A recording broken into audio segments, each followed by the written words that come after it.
What's up, you guys? In this video today, we are going to be going over 3 dividend stocks that you should buy and hold forever. So you guys, without further ado, let's just get into the damn video.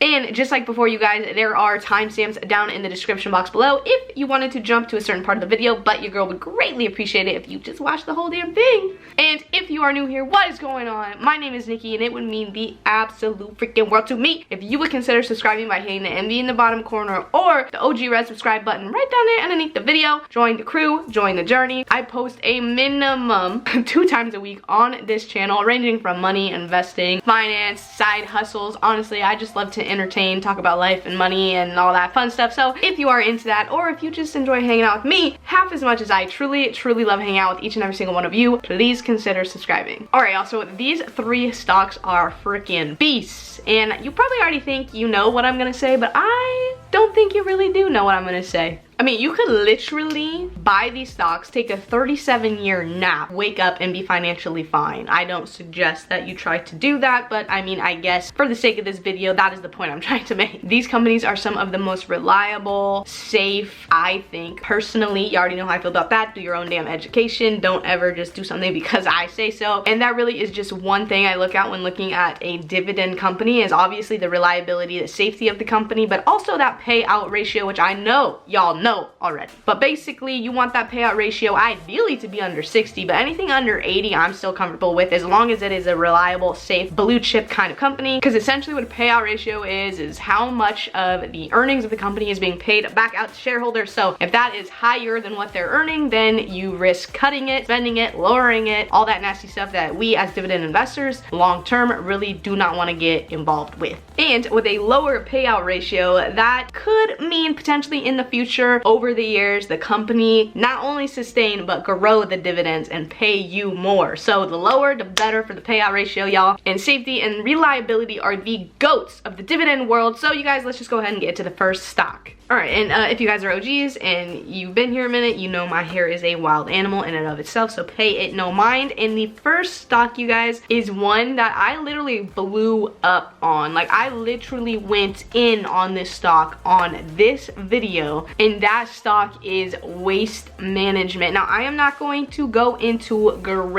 is grave the right word? Great? Let's just keep it simple.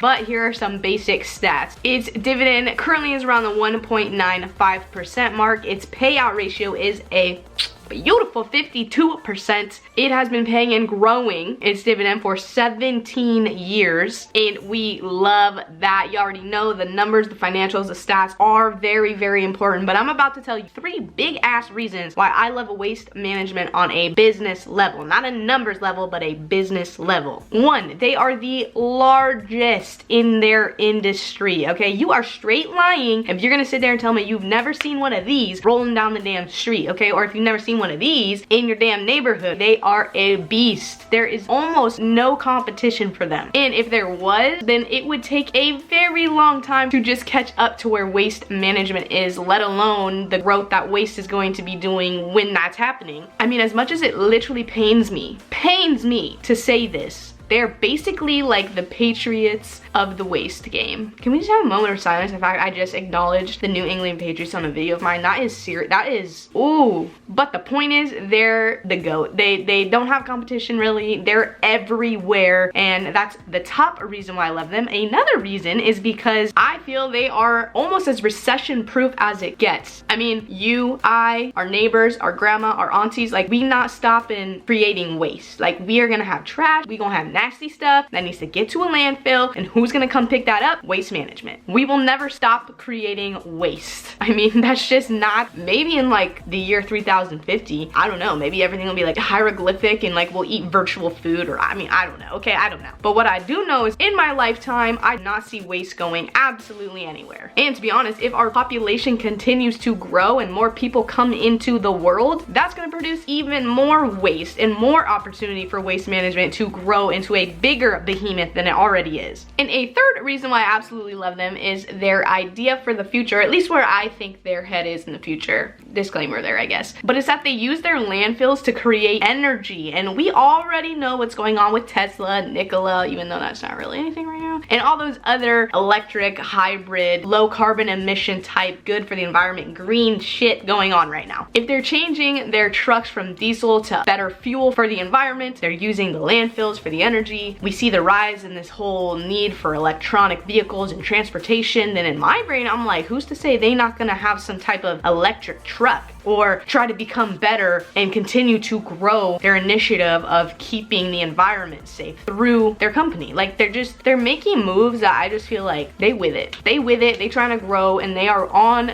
the train of environmental friendly crap. I mean, who knows, maybe Tesla will be making the waste management trucks pretty soon.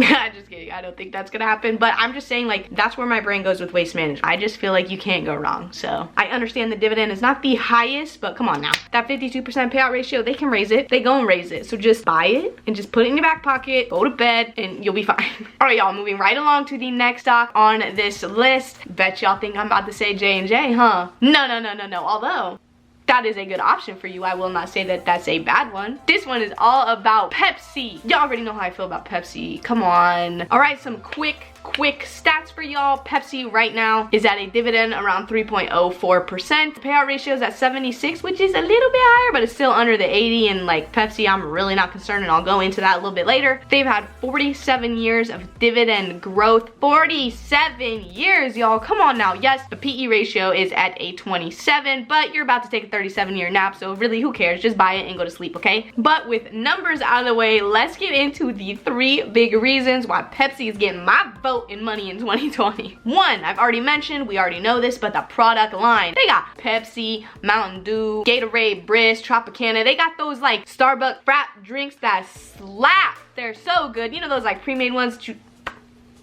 they got Doritos, Ruffles, Lay's, Tostitos. I'm getting hungry, I gotta be honest with y'all. I gotta slow down. Oh, they got Captain Crunch. Oh, I'm a Captain Crunch fan. I haven't had Captain Crunch in like years. But it's all about the OG Captain Crunch, not the berries, not the peanut butter. You know what I mean. If you like Captain Crunch, can you let me know down below, because I'm gonna have to add that to my grocery list. Oh, that sounds good. I'm gaining weight talking about all these damn delicious snack foods and shit. Yeah, you could argue Coca-Cola, but 2 things. Coca-Cola is just Coca-Cola. Not to hate on Coca-Cola literally at all. They're amazing, but they have Coke. Like, that's literally it. Pepsi, for 2 reasons why I like it more than Coca-Cola. 1, I just told y'all, okay, they got the drinks and the snacks. And 2, they make more money than Coke. They just doing more. The second reason is because of their vision and aspirations that they have for the company. And you already know your girl's about to read what it is specifically, because I don't want to mess it up. I want you to get all the information, okay? And here I am again with all these notes. If you're finding value, if you like this video, please just smash the damn thumbs up. It means the world. It really helps the YouTube algorithm out. Please smash the damn thumbs up button. But their vision, be the global leader in convenient foods and beverages by winning with purpose. Okay, I'm a former D1 athlete. I love a good game. I love a good competition. I love winning, and winning with purpose is just a little extra, you know, sprinkles on top of the sundae. Like, I am a wholehearted believer of living your life with purpose in everything that you do, whether it be cooking dinner, going for a walk, reading a book, making a YouTube video. Like, do it with purpose. You have a greater purpose. God has called you to a greater purpose, but we off track, but you know what I mean. And their new aspirations of faster, stronger, and better. So faster, they want to be more consumer centric. They want to broaden the portfolio of their product line, and they want to obviously advance globally. Stronger, they want to lower their costs so they can take that extra money, reinvest it into their business, which hello, we love, in order to win big in the marketplace. They want to use up-to-date technology to build and grow and scale globally, and they want to use that tech, which you already know I love, and which I personally believe you have to be doing right now, is incorporating some sort of online tech, just better e-commerce kind of technological shit, okay? And to build a more diverse talent and culture within their company. And then the third thing is the better part, which really just wraps around how they want to produce their goods and beverages and snacks and everything they do better through better systems within the agricultural, all water, literally everything. They want to integrate purpose by doing more for the environment and the world, and help us as people create a more reliable kind of food system. So they just have these things that I just really like. So those are the big main 2. The third reason is because I just love the color blue that they have. Just kidding. Although it's poppin', I can't lie, I do like the blue. They recently partnered with Unilever, which is a company I had been looking at. I hadn't talked about it before, but I had been looking at investing into, and maybe I will now. But they partnered with Unilever to create the first recyclable paper bottle. Now, I'm not sure how that's gonna keep my Pepsi cold or none of that, but hey, it's just showing they're making moves and trying to expand their business and do better for the damn world. Now let's move on to the third and final stock, which might surprise you guys. I don't think you're thinking this is about to be on my list. And this stock, I understand, can be a little bit more of a high risk just because it's a bio farm, and those tend to be more volatile just because obviously with like drugs and lawsuits and all that kind of crap, and especially with a drug that they produced. But this one is AbbVie. Now I understand it's a little bit more high risk, especially because of the whole Humira debacle, and that's understanding, but I picked this one because I really don't want to bore you with those like obvious choices like J&J, even like Disney, which I haven't even mentioned, but I do own 7 shares of Disney. My grandparents bought me shares like before I was born when it was like $1 back in, I know when I was born, but you know, whatever. Back in the day, they bought me shares. I added like 2 or 3. So I have 7 shares on some like brokerage I honestly don't really know anything about, but I should probably look into that. Or like something like 3M, like we know those are good. I was trying to give y'all a little bit of flavor, a little bit of different idea on what to do. So that is why AbbVie had made the cut for me on this video, because honestly they really are a good dividend stock. So here are a few stats for y'all. Their dividend's around a 4.85%. Their payout ratio is around a 45%. Should I say it again? A 45%. They're a dividend aristocrat. They got 47 years of growth, and yes, there was a time there where they got secluded from, I think it was Abbott Laboratories, something like that. Basically, they became their own, right? So if you're counting it after that separation, I think it's 7 years, but if you're counting it as a whole, which I think you should, it's a 47 year, and just they're in the top 25% of dividend payers in the US market, so that's why they're on the damn list. Now, with numbers aside, there are really 2 big reasons why I personally love this business and this company. It's kind of the same reason why it's more risky, is because it's a biofarm, but yes, there can be lawsuits and issues with drugs they produce, but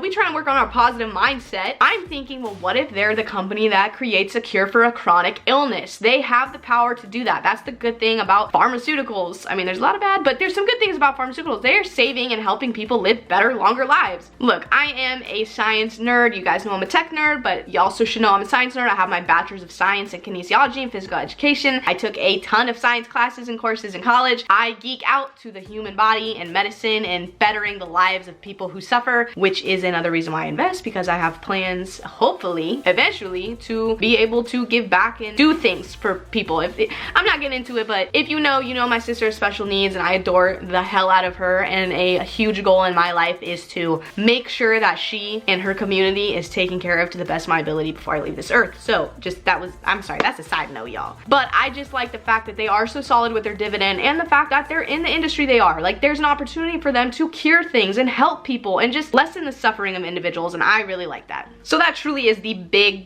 main reason. But a second one that was a recent addition here, they recently acquired, I believe it was in May, Allergan, which is like a Botox specific kind of company. They really do, they're heavy in Botox. And me living down here in Southern California, in Orange County, right below Los Angeles, people go wild over Botox. It's like, I don't know, it's like a vitamin for some people. They be taking it all the damn time. So that could cause some cool growth opportunities and whatnot for AbbVie and its growth as a company, and also in the dividend. With a payout that low, plus growth opportunities, I think they'll be raising it. I mean, yes, a little more risky, but I just, honestly, I just like them, and I don't talk about them enough. And you should know, I added one more share to my portfolio today, which is July 22nd. You're not seeing this like right now, but yeah, I added more. What do you guys think? Do you like my 3 choices? Do you absolutely despise my 3 choices? Please let your girl know down below in the comments if you found value, if you like what I had to say, if you like hanging out with me, if you just appreciate it, I guess, and you didn't already, please do me a favor and smash the thumbs up. It really helps me out. It makes this whole YouTube dream closer to a reality by pushing out my content in the algorithm, so I would greatly appreciate it. And if you are this far in the video and you're not subscribed, please hit the button. I don't know what you're waiting for. Join the crew, join the journey. And if you made it this far to the end of the video, you are the real MVP. Come here, you know I love you. And you guys do me a quick solid, go ahead and tap the video that's about to pop up on your screen, because YouTube thinks you're gonna enjoy it and find value out of it. And like I say at the end of every single one of my videos, you guys enjoy the journey, whatever your journey is, and always remember to do what sets your heart on fire. And I will catch you guys in my next video. Bye guys.